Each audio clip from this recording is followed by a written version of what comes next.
Welcome to KRR kitchen. இன்றைக்கி நம்ம கிச்சனில் பார்க்க போகிற ரெசிபி நல்ல ஒரு அருமையான பன்னீர் மசாலா தான் எப்படி செய்கிறதுன்னு பார்க்க போகிறோம். இந்த பன்னீர் மசாலா ஹோட்டல் ஸ்டைலில் செய்ய போகிறோம். ரொம்பவே அருமையாக இருக்கும். ஹோட்டலில் என்ன டேஸ்ட்டுக்கு கிடைக்குமோ அதே டேஸ்ட்டில் நம்ம வீட்டில் ரொம்ப அருமையாக செய்யலாங்க.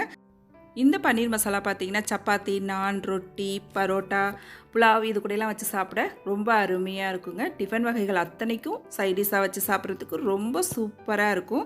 இதே போல் பார்த்திங்கன்னா நம்ம சேனலில் பன்னீர் பட்டர் மசாலா, பன்னீர் கிரேவி, பன்னீர் 65, பன்னீர் ரைஸ்னு ஏகப்பட்ட ரெசிபி போட்டிருக்கேன். அதோட லிங்க் எல்லாமே நான் உங்களுக்கு டிஸ்கிரிப்ஷனில் கொடுக்குறேன். தேவைப்படுறவங்க செக் பண்ணிக்கோங்க. இன்றைக்கி இந்த பன்னீர் மசாலா எப்படி செய்கிறதுன்னு பார்த்துடலாம் வாங்க. அதுக்கு முன்னாடி நம்ம சேனலில் இன்னும் சப்ஸ்கிரைப் பண்ணலைன்னா சப்ஸ்கிரைப் பண்ணி வச்சுக்கோங்க. கூடவே பெல் சிம்பல் ப்ரெஸ் பண்ணி ஆளுங்கிற ஆப்ஷனையும் ப்ரெஸ் பண்ணி வச்சுக்கோங்க. அப்போ தான் நான் போடுற வீடியோஸ் எல்லாம் உங்களுக்கு தொடர்ந்து நோட்டிஃபிகேஷனில் ஒன்றுக்கொன்னே கிடச்சிக்கிட்டு இருக்கோம். இப்போ வாங்க இந்த பன்னீர் மசாலா எப்படி செய்கிறதுன்னு பார்த்துடலாம்.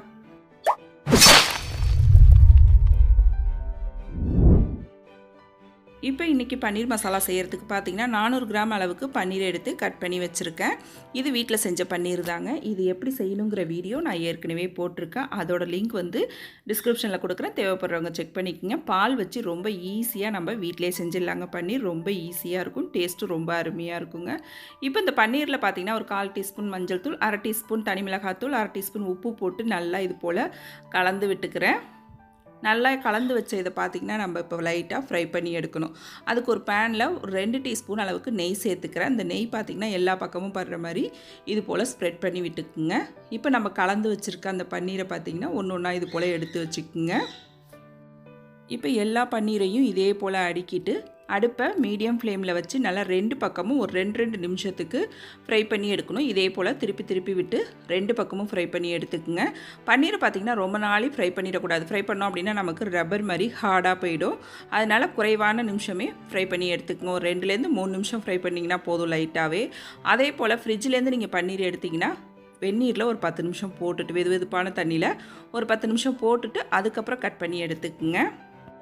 இப்போ பன்னீர் மசாலா செய்கிறதுக்கு அடுப்பில் ஒரு கடாய் வச்சுருக்கேன். அதில் பார்த்திங்கன்னா ஒரு 2 டீஸ்பூன் அளவுக்கு எண்ணெய், 1 டீஸ்பூன் நெய் சேர்த்து நல்லா காஞ்சதுக்கு அப்புறம் 2 கிராம்பு, 2 ஏலக்காய், ஒரு சின்ன துண்டு பட்டை, ஒரு பிரிஞ்சி இலை, ஒரு 1/4 டீஸ்பூன் ஜீரகம் சேர்த்து நல்லா எல்லாம் பொரிஞ்சு செவந்து வரட்டும். வந்ததுக்கப்புறம் பார்த்திங்கன்னா ஒரு 2 பெரிய வெங்காயம் சாப்பரில் போட்டு கட் பண்ணி வச்சுருக்கேன். நல்லா பொடுசாக இது போல் கட் பண்ணி எடுத்துக்குங்க.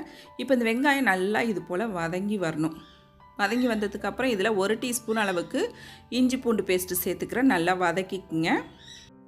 இப்போ வெங்காயம் நல்லா வதங்கினதுக்கப்புறம் இதில் 1/2 டீஸ்பூன் தனி மிளகாத்தூள், 1 டீஸ்பூன் மல்லித்தூள், 1/2 டீஸ்பூன் ஜீரகத்தூள், 1/4 டீஸ்பூன் மஞ்சள் தூள், 1 டீஸ்பூன் அளவுக்கு காஷ்மீரி சில்லி பவுடர் சேர்க்குறேன். இது வந்து கலர் கொடுக்கும் கிரேவிக்கு நல்லா. ஆனால் காரம் கொஞ்சம் கூட இருக்காது, அதனால் சேர்த்துக்கிறேன். இருந்தால் சேர்த்துக்குங்க, அப்படி இல்லைன்னா நீங்கள் ஸ்கிப் பண்ணிக்கலாம்.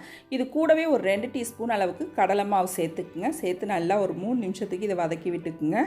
நல்லா வதக்கினதுக்கப்புறம் ஒரு 2 பெரிய தக்காளி பழம் அரைச்சி வச்சுருக்கேன். அதையும் இதில் சேர்த்துக்கிறேன். இப்போ தக்காளியோட பச்சை வாடை போகிற வரைக்கும் நல்லா இந்த அளவுக்கு வதக்கி எடுத்துக்கணும். இப்போ நல்லா சட்டியில் ஒட்டாத அளவுக்கு நல்லா வதங்கி வந்திருக்கு பாருங்கள். இந்த அளவுக்கு வதக்கி எடுத்துக்குங்க. வதக்கினதுக்கப்புறம் பார்த்திங்கன்னா ஒரு 1/2 டீஸ்பூன் அளவுக்கு கரம் மசாலா சேர்த்துக்கிறேன். இது நம்ம வீட்டில் அரைச்ச கரம் மசாலா தூள் தான். ஏற்கனவே வீடியோ போட்டிருக்கேன். அதோட லிங்க் உங்களுக்கு டிஸ்கிரிப்ஷனில் கொடுக்குறேன். இதுலேயே ஒரு 1/2 டீஸ்பூன் அளவுக்கு உப்பு சேர்த்து நல்லா வதக்கி விட்டுருங்க. இப்போ பாருங்கள், நல்லா வதங்கி எண்ணெய் பிரிஞ்சு வந்திருக்கு பாருங்கள். இந்த அளவுக்கு நல்லா வதக்கிக்கணும் இந்த மசாலா சேர்த்து.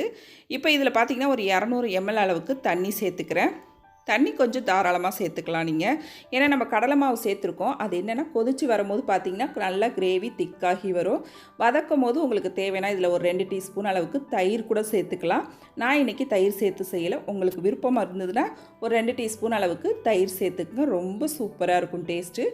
இப்போ இதை ஒரு மூடி போட்டு நல்லா ஒரு 5 நிமிஷத்துக்கு கொதிக்க விடுவோம். இப்போ பாருங்கள், மசாலா நல்லா கொதித்து திக்காகி வந்திருக்கு பாருங்கள். இந்த அளவுக்கு நல்லா கொதிக்க வச்சு எடுத்துக்கணும்.